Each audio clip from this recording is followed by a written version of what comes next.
Ito na yung tanim natin kamatis. Namumulak-lak ng munga. Papakita ko.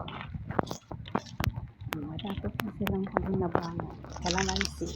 Bunga na din kalamansi.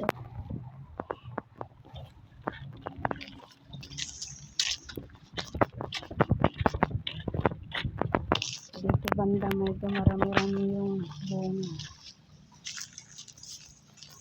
Isang linggo pa, pwede naman umitas.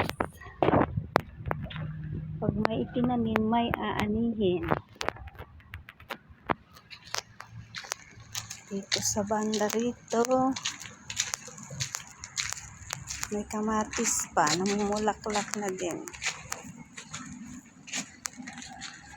Kamuti natin, daming talbos.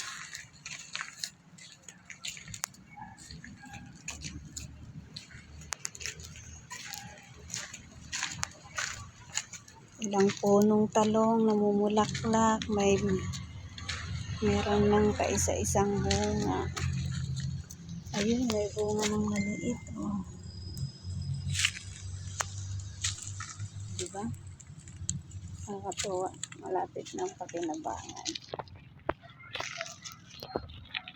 Nakalibre man lang ng gulay. Sipag at tiyaga.